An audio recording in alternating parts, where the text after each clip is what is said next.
Okay, before start our lesson, let's recite Basmalah together. Bismillahirrahmanirrahim. Okay, today we will study about motion and force. Gaya dan gerak. Gerak dan gaya. Okay.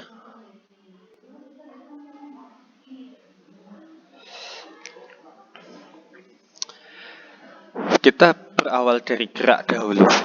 Okay, what is motion? Gerak, gerakan. Gerakan adalah berubahnya posisi suatu objek menurut berdasarkan waktunya. Kalau sekarang di sini, nanti di sana berarti bergerak. Nah, seperti itu maksudnya. Lalu bagaimana kita tahu sesuatu itu bergerak atau berpindah? Oke. Untuk kita mengetahui atau apapun itu dapat bergerak, kita menggunakan titik referensi atau titik sebuah tanda. Sebuah tanda di mana tanda itu mereferensikan dia diam. Contohnya apa? Ya, contohnya yaitu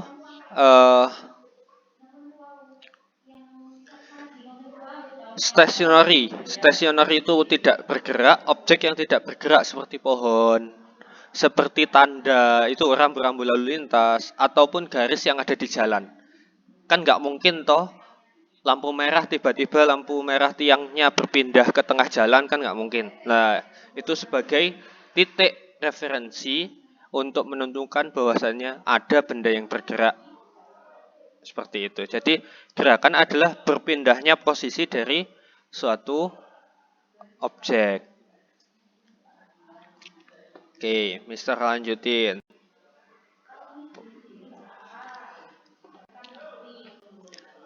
Lantas apa yang membuat objek itu dapat bergerak? What cause an object to move? Oke. Objek itu dapat bergerak karena gaya. Bukan karena gaya kayak mau difoto selfie ya. Gaya di sini berarti push or pull. Dorongan atau tarikan. Oke.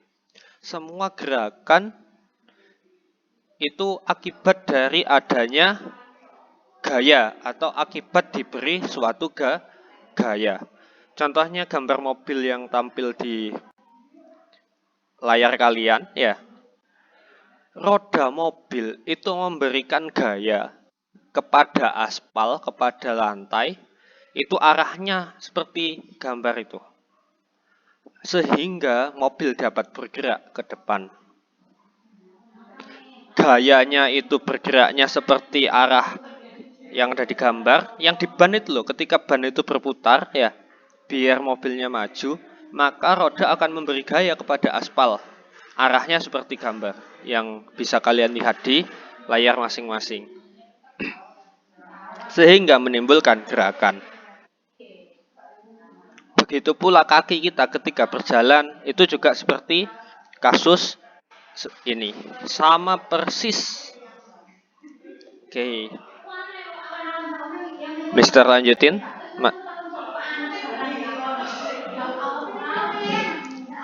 Oke. Apakah dalam suatu benda itu dapat bekerja banyak gaya? Ya, tentu saja dapat. Contohnya saat kita bergerak saja, ya. Gravitasi ini, yes, example. Kalian sudah lihat example. Gravity is pulling you down to earth. The ground is supporting you and your legs moving you forward as you run during physical education. Jadi, gravitasi itu menarikmu lengket di bumi. Lalu tanah itu memberi gaya balik ke kakimu sehingga kamu tetap berdiri. Dan kakimu bisa berpindah seperti pada saat berlari ketika berolahraga. Waalaikumsalam. Jadi ketika kita berdiri, kita berjalan, di situ ada 3 gaya. Yang pertama yaitu gaya gravitasi yang membuat kita tetap lengket di bumi, nggak melayang-layang. Yang kedua gaya gesek agar kita nggak terpleset.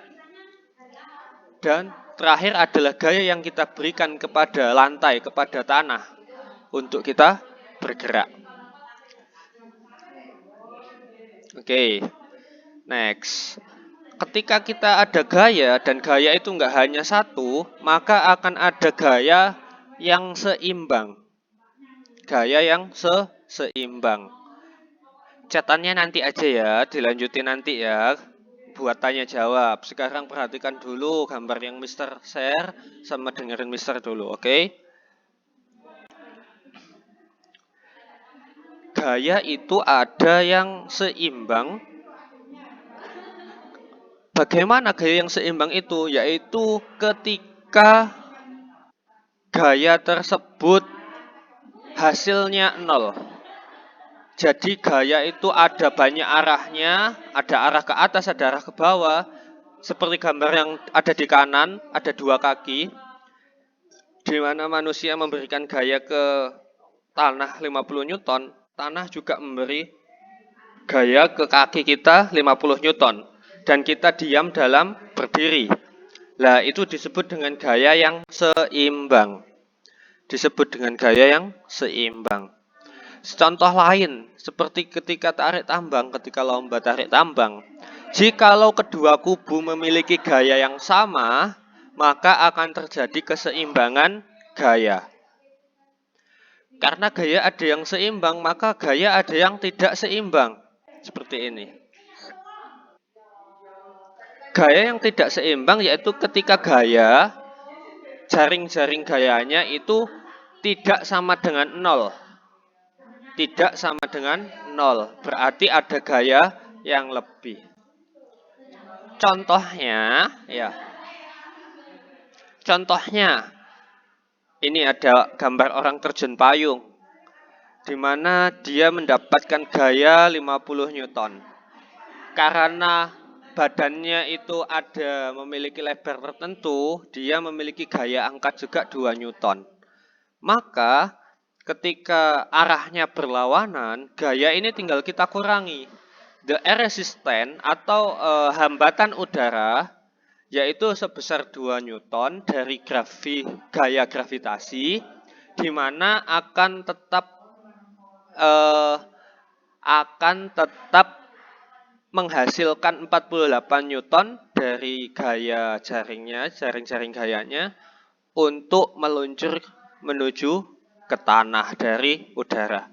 Jadi di sini yang 50 ini dikurangi 2 Newton, ya, sehingga akan tersisa 48 Newton. Jadi para penerjun payung ini itu mendapatkan gaya 48 Newton dari gaya gravitasi sehingga dia bisa terjun. Begitu. Contoh yang lain, ketika tarik tambang nggak imbang, di mana di sini cuma ada 2 orang dengan 25 Newton, di sini ada 3 orang dengan 40 Newton. Ya, ketika seperti ini, maka gaya yang akan diproduksi keseluruhannya yaitu karena ini berbeda arah ya, maka 40 ini dikurangi 25 yaitu ketemu 15 Newton. Dan mengarah kemana? Karena lebih besar yang sebelah kanan, maka gayanya adalah 15 Newton ke arah kanan. 15 Newton to the right direction. Okay, next. Contoh gaya yang tak seimbang ya, tapi sama arah. Kalau ini tadi beda arah, ini beda arah, lalu yang ini arahnya sama. Contoh ketika kamu mendorong meja, lalu temanmu menariknya dengan arah yang sama, kamu memberi 15 Newton, temanmu 10 Newton, maka net force itu gabungan gayanya, jaring-jaring gayanya, itu tinggal dijumlahkan. When two force move in the same direction, the force as combined, digabung, ditambah. Jadi gayanya 15 tambah 10, 25 Newton. Oke, itu gaya yang tidak seimbang. Nah, seperti ini contoh yang lain.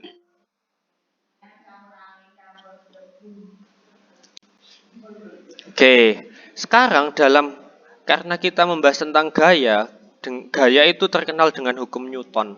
Hukum Newton itu ada 3. Pernah dengar hukum Newton ada 3?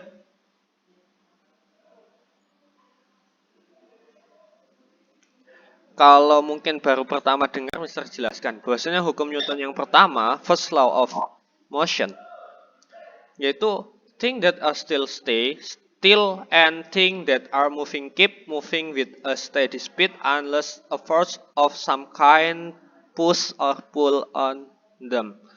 Jadi gini maksudnya. Hukum pertama Newton ini menerangkan bahwasanya benda yang diam akan tetap diam dan benda yang bergerak akan tetap bergerak dan tidak akan pernah berhenti.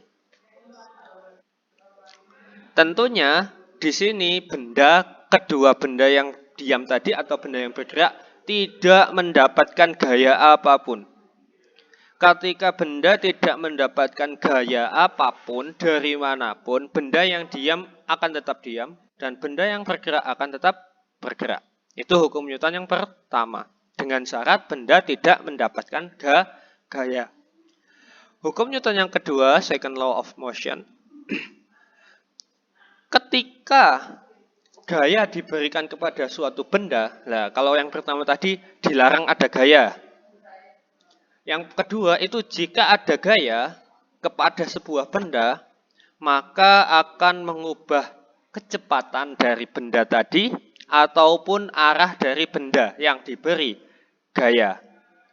Sehingga akan ada akselerasi percepatan.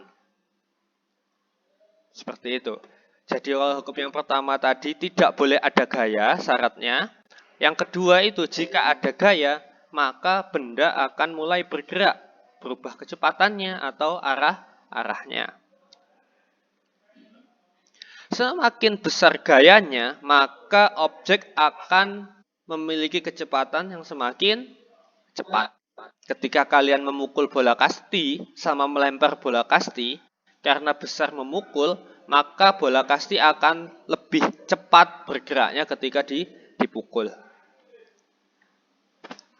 Selanjutnya hukum Newton yang ketiga, ya.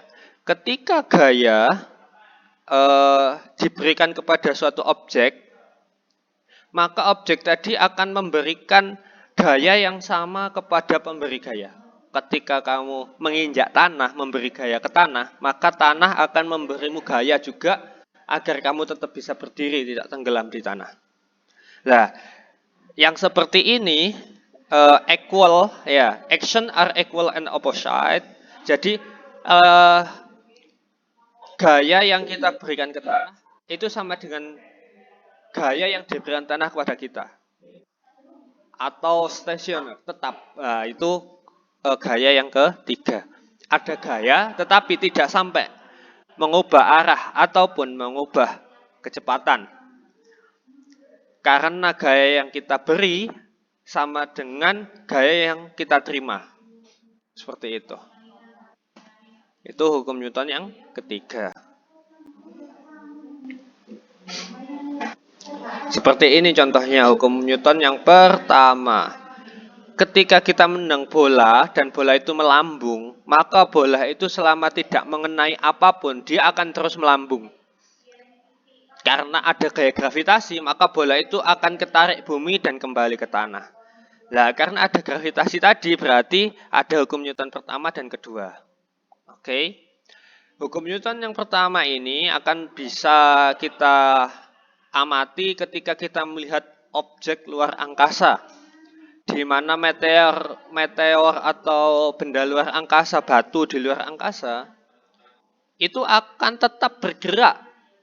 Karena di sana tidak ada udara, jadi nggak ada gaya gesek, nggak kena gravitasi, jadi nggak kena gaya gravitasi. Oke, catatannya nanti aja, diperhatikan dulu, Mister. Hukum Newton yang kedua, ya tadi kan Mister bilang, semakin kita beri gaya yang banyak, semakin cepat. Dan juga semakin berat yang kita beri gaya, maka semakin lambat. Kamu mendorong bola kecil sama bola yang berat, bola yang ringan sama bola yang berat, tentu susah bola yang berat. Bola yang berat butuh gaya yang lebih besar. Dan hukum Newton yang ketiga ini tadi seperti kita mendorong tembok, seperti kita berdiri di lantai. Nah, itu gaya Newton yang hukum Newton yang ketiga, di mana gaya yang kita beri sama dengan gaya yang kita terima.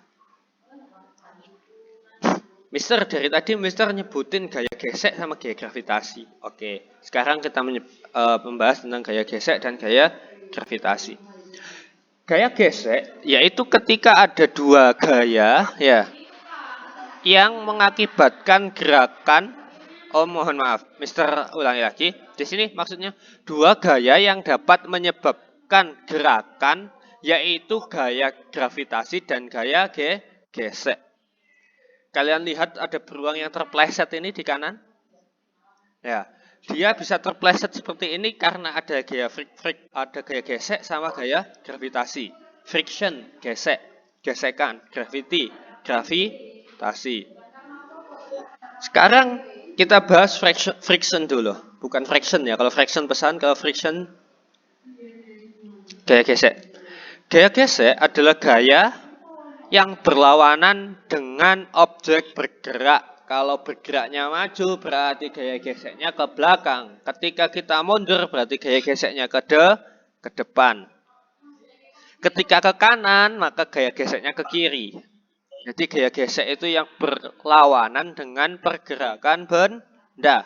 Syaratnya apa, Mister? Syaratnya adalah adanya kontak, adanya bertemu dua benda. Ketika kaki kalian bertemu lantai, maka di situ akan ada gaya gesek antara telapak kaki dengan lantai. Jadi syaratnya adalah adanya kontak, adanya ketemu. Jadi dua benda itu bertemu, maka akan terjadinya gaya gesek. Contohnya seperti terjadi ketika kita menggosok-gosokkan di tangan, menggosokkan di lantai. Akibatnya apa? Akibat dari gaya gesek ini, maka kecepatan akan berkurang. Kecepatannya akan mengerem. Ketika kita lari, untuk mengerem kita butuh menggesekkan kaki kita ke tanah. Ya, seperti itu ya. Karena nggak pakai sepatu, kok panas ya telapak kakiku? Kan seperti itu. Jadi akibat dari gaya gesek adalah mengurangi kecepatan dan juga mengakibatkan adanya panas. Ya, ketika kalian ngerem nggak pakai sepatu, pas habis lari ngerem nggak pakai sepatu, kok kakiku tambah panas, anget gitu. Nah, itu contoh gaya gesek. Apa saja sih efeknya gaya gesek ya? Jadi ketika kita gaya gesek itu ketika mendapatkan tarikan atau dorongan, oke. Semakin kuat kalian mendorong, semakin lama gaya gesek itu untuk menyetop objek yang bergerak. Ketika mobil itu kenceng, untuk berhenti itu butuh waktu semakin lama. Karena ketika kenceng tadi butuh gaya yang banyak. Ya, mobil balap sama mobil biasa nyantai, ketika ngerem yang nyantai cit udah berhenti. Kalau mobil balap cit butuh waktu lebih lama karena gaya geseknya lebih banyak dan gaya dari dorongannya atau tarikannya lebih banyak. Yang kedua, semakin kasar permukaannya maka semakin besar gaya geseknya. Kalian tadi lihat ada ini beruang yang kepleset. Berarti di lantai di tanah atau salju ini gaya geseknya kecil karena licin. Kalau gaya geseknya besar maka salju ini enggak licin. Jadi bedakan gaya gesek yang besar sama yang kecil itu ketika licin itu gaya geseknya kecil. Ketika licin, gaya geseknya kecil. Ketika kasar, gaya geseknya besar. Dan terakhir yaitu berat. Semakin berat benda, maka gaya geseknya semakin besar. Ketika kamu mendorong anak yang badannya besar sama anak yang badannya kecil, mudah mana? Nah, pasti mudah yang kecil. Karena gaya geseknya kecil. Seperti itu. Lalu ada gaya gravitasi. Apa sih gaya gravitasi itu? Oke, next. Gaya gravitasi adalah gaya tarik di antara dua objek. Jadi gaya gravitasi itu gaya tarik di antara dua objek. Jumlah gaya gravitasi bergantung kepada dua hal. Yang pertama yaitu berat bendanya, berat objeknya, dan jarak antara kedua objek. Lalu bagaimana kita bisa ketarik bumi?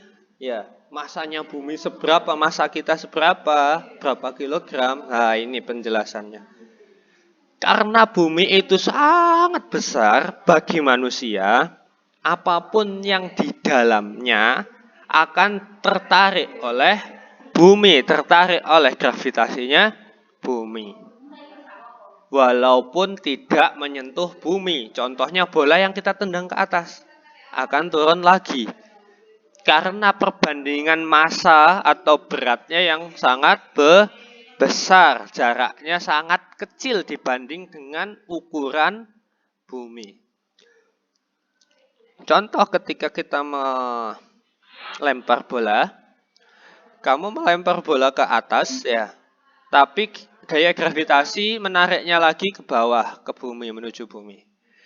Kamu dapat meniadakan gravitasi dengan cara menangkap bolanya sebelum jatuh ke bumi. Tetapi kamu membutuhkan gaya tambahan, yaitu kamu harus bisa memberi gaya kepada bola agar tidak jatuh ke bumi.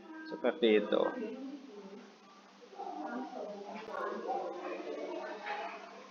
Ini untuk rumusnya. Mister Science kok ada rumusnya? Iya. Di mana gaya? Gaya itu adalah massa dalam kilogram. Tahu massa ya? Massa itu bobot itu loh, berat itu loh. Dikalikan dengan akselerasi atau percepatan. Ketika kita berlari, maka gaya kita adalah massa kita dikalikan percepatan lari kita. Nah, seperti itu. Ketika kita jatuh dari atas ke bawah, maka gaya kita atau gaya berat kita yaitu massa kita dalam kilogram dikalikan G, gravitasi. Di mana akselerasi dari gravitasi di bumi adalah 10 meter per sekon kuadrat. Jadi ketika kamu umpamanya beratnya 30 kg, maka kamu memberi gaya kepada bumi 300 Newton. Yang disebut dengan gaya berat. Ketika beratmu 25 kg, maka kamu setiap hari memberikan gaya kepada bumi 250 Newton. Seperti itu. Mister lanjut ke pesawat sederhana. Pesawat sederhana yang perlu Mister bahas pertama yaitu tentang pengungkit. Pengungkit di mana di sini ada A, B, ya, ada A kecil, ada B kecil. A kecil itu jarak antara titik tengah ke beban. Jika A itu jadi beban, jadi yang biasanya kalau kita mau memindahkan batu atau apa, ya. Dan B itu sebagai tuas pengungkit kita. Mister bacakan dulu bahasanya pengungkit itu seperti lengan, ya, yang memiliki pusat. Di sini disebut sebagai pivot atau fulcrum, pusat, titik pusat. Di mana ini sangat membantu pekerjaan manusia, pesawat sederhana. Dan kalau kalian tahu ya, bahwasannya A besar itu dalam satuan Newton, ya. A kecil itu satuannya meter, itu sama dengan B besar dalam satuan Newton dikalikan B kecil dalam satuan meter atau sentimeter. Jadi ketika kita mengangkat yang berat sekali itu bisa dengan hanya umpamanya ya ada Mister umpamanya, Mister beratnya 57 kilo, kalian beratnya 25 kilo. Untuk mengangkat Mister kalian kan butuh lebih dari 2 kali gaya berat kalian. Maka dengan kalian umpamanya bertiga atau kalian kan berarti kalau seimbang, kalau A dan B panjangnya sama, berarti kan butuh 2 orang lebih sedikit untuk mengangkat Mister agar seimbang. Tapi bisa anak yang bobotnya 25 kg bisa mengangkat Mister yang 57 kg. Caranya bagaimana? Di sisinya Mister yang berat itu A-nya atau panjang kayu untuk ngangkat Misternya itu harus lebih pendek daripada yang 25 kg. Dengan begitu maka yang 25 kg dapat mengangkat Mister. Jadi itu fungsinya tuas pengungkit. Nah, tuas pengungkit itu ada 3 jenis. Yang pertama yaitu kelas pertama, ya, di mana kelas pertama itu titik pusatnya ada di tengah. Titik pusatnya ada di tengah.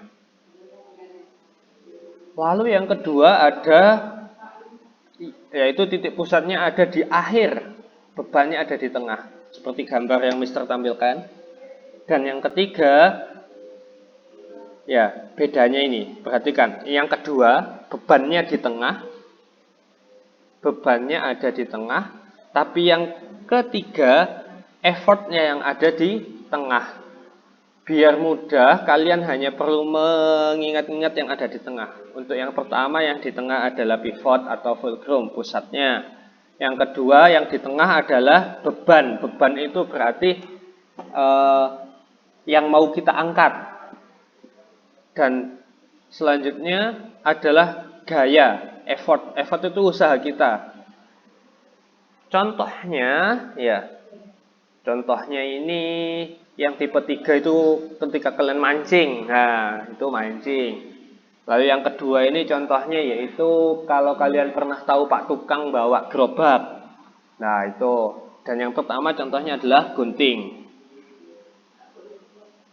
Lalu untuk pesawat sederhana yang berikutnya yaitu ada yang namanya katrol. Katrol seperti yang kalian lihat pada gambar ya. Katrol kalau sendirian, kalau kita mengangkat berat 100 Newton, maka kita butuh 100 Newton untuk mengangkat berat. Kalau katrolnya 1, ketika katrolnya ada 2, maka butuh setengahnya. Ketika ada 3, butuh sepertiganya. Ketika ada 4 katrol, kita cuma butuh seperempatnya. Setengahnya 50 dari 100, sepertiganya 33,3 dari 100. Seperempatnya cuma 25 Newton dari 100. Di sini ini nanti ketika kalian jadi arsitek, kalian akan membangun sebuah lift, ini akan sangat membantu. Oke. Materinya itu saja dari Mister. Sebelum mengerjakan soal, any question?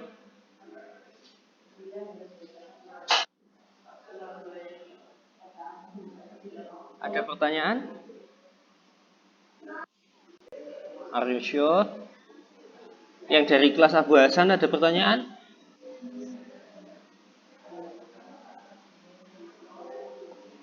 Kalau nggak ada pertanyaan, tugasnya science, yaitu mengerjakan halaman 18 dan 19 buku science. 18 dan 19. Di situ ada gambar. Let's analyze, ya textbook. Textbook, ya textbook. Let's analyze and let's try. Di situ ada 1, 2, 3, 4, 5, 6. Ada 6 soal. Kalau tadi mendengarkan, menyimak dengan baik, insya Allah mudah sekali untuk menjawab soal halaman 18 sama 19. 18 sampai 19.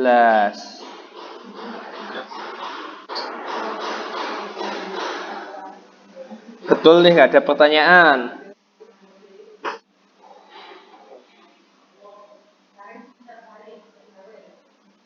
Arif, Filza.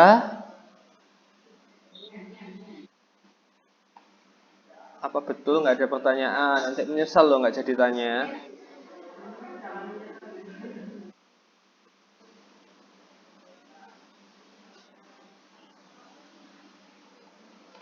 Aira, mau bertanya enggak? Oke, kalau memang nggak ada pertanyaan, let's close with hamdalah together. Alhamdulillahirabbil alamin. Insya Allah rekaman pembelajaran hari ini Mister upload di YouTube, jadi kalian bisa mendengarkan lagi penjelasannya Mister. Oke, see you next time. Assalamualaikum warahmatullahi wabarakatuh.